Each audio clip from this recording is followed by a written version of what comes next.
ঈদের দিনেও বাংলাদেশের বিভিন্ন অঞ্চলে ভারী বৃষ্টিপাতের সম্ভাবনা রয়েছে বলে জানিয়েছে আবহাওয়া অধিদপ্তর। বিস্তারিত থাকছে ভিডিও জুড়ে। আসসালামু আলাইকুম রহমতুল্লাহি ওবরকাতু। সবাইকে ঈদুল আজহার শুভেচ্ছা। আগামীকাল আবহাওয়া অধিদপ্তরের পূর্বাভাস অনুযায়ী বৃহস্পতিবার পবিত্র ঈদুল আজহার দিনে রাজধানী ঢাকা সহ দেশের অধিকাংশ অঞ্চলে বৃষ্টি ও ঝড়ো হাওয়া হওয়ার সম্ভাবনা রয়েছে। কোথাও কোথাও বজ্রঝড় সহ ভারী বৃষ্টিপাতের সম্ভাবনা রয়েছে। আবহাওয়া অফিস জানিয়েছে, পশ্চিমবঙ্গ থেকে উত্তর বঙ্গোপসাগর পর্যন্ত লঘুচাপের বর্ধিতাংশ সক্রিয় থাকায় এই বৃষ্টিপাতের প্রবণতা তৈরি হয়েছে। বিশেষ করে রংপুর, রাজশাহী, ঢাকা, ময়মনসিংহ, খুলনা ও সিলেট বিভাগের অনেক এলাকায় বৃষ্টিপাতের সম্ভাবনা বেশি। এছাড়া বরিশাল ও চট্টগ্রামের কিছু এলাকাতেও ঝড়ো হাওয়ার সম্ভাবনা রয়েছে। তবে স্বস্তির খবর হচ্ছে, দিনের তাপমাত্রা প্রায় অপরিবর্তিত থাকলেও রাতের তাপমাত্রা কিছুটা কমতে পারে।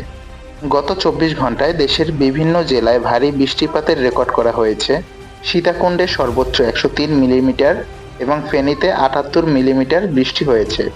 তাই ঈদের নামাজ কিংবা কোরবানির প্রস্তুতিতে বাইরে বের হওয়ার আগে সঙ্গে ছাতা বা রেইনকোট রাখতে ভুলবেন না। এভাবেই সকল আপডেট খবর পেতে আমাদের চ্যানেলের সাথে থাকুন। সবাইকে আবারও ঈদ মোবারক।